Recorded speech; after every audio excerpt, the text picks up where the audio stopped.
In this video, we're going to look in depth at this call function here, which is one of the optional steps in creating a campaign. So what I'm talking about is when you're building a campaign, and we've got one here for this lesson called learning the call function, and I'm going to add an event. One of the steps we can do is a call.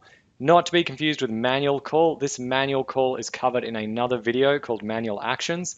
This is an automated call. And what this function does is it rings you in order to connect you with the lead. So it automatically dials your number whenever this automation step arrives and says to you whatever you want it to say, and then you just click a button and it will connect you or your team member directly with the contact. And this is how this works.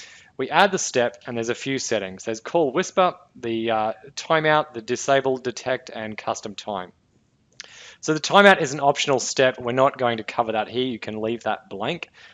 What I will talk about is the other three areas here. So the call whisper is literally what your system will say to you when you pick up your phone, because you'll get a phone call or your team member will get a phone call. This is what it will say. So you can customize this to whatever you like, and you can insert custom placeholders. So let me explain.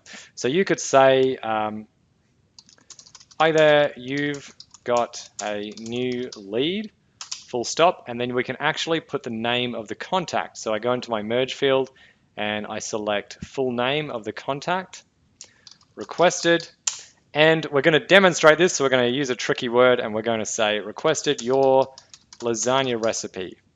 Because back in the day, many years ago, when I was a teenager, I remember when first text to voice came out, we would always try to test words that would really trip up the computer, and we're going to test out this word in this one, your lasagna recipe, and then we're going to say, click any, or tap, I suppose now because we're on touch phones, tap any button to connect.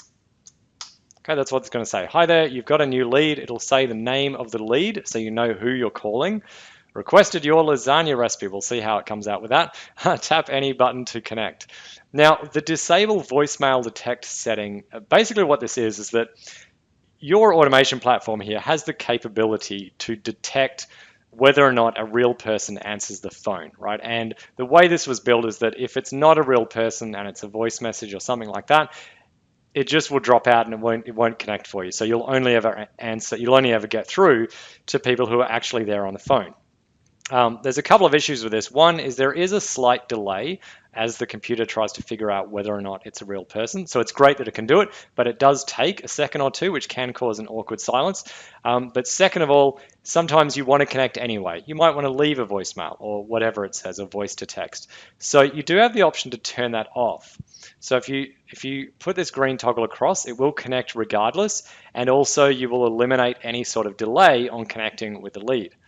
And then custom time is just like any other campaign step where you can set it to only run at a certain time. So for example, if someone was to arrive at this step in the campaign and it's 2 o'clock in the morning on Sunday and you don't want a phone call, this is what you do here.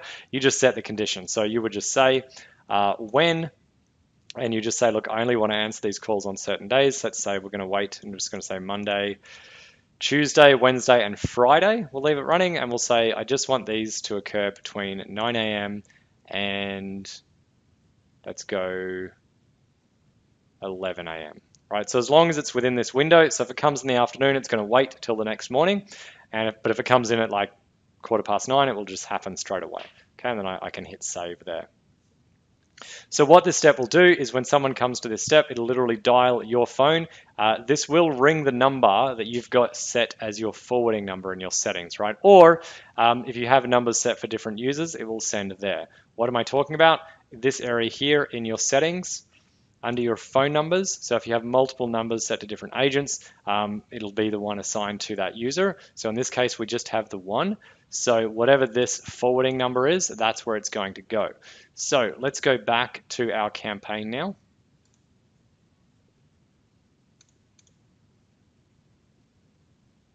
Okay, and we're actually going to test it. So what I will do is I will change the timing of this and I will delete the when. We'll just say turn off the custom time. Okay, so this will just happen immediately. I'm going to turn off voicemail to text, so it will definitely just connect. and we'll leave this text up here. So we're going to hit save. Right, so now what I'm going to do is add myself into this campaign, and so you can just hear in the background what this does. And if you're testing this yourself, you're literally doing the same thing. You just find yourself in here. You might want to use a different phone to what your actual account is connected to, otherwise you'll sort of be ringing yourself. So I'm going to add myself to that campaign, which was learning the call function, and you'll be able to hear here exactly what goes on.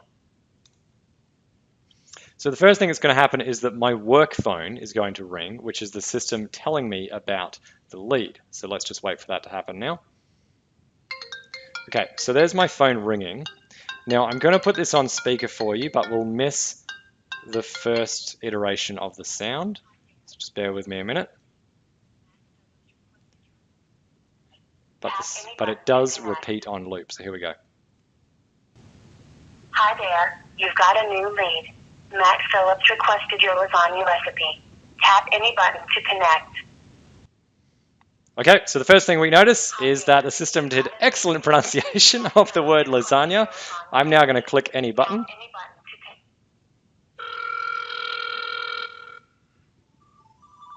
And now you can hear my other phone ringing. Okay, so I won't connect because that'll cause all sorts of horrible audio feedback because we're all in the same room. But you get the idea. And you can see there's the outbound call there on the call register, but I didn't actually answer the phone, so it's marked in as red. So that is how you use the call function and exactly what it does.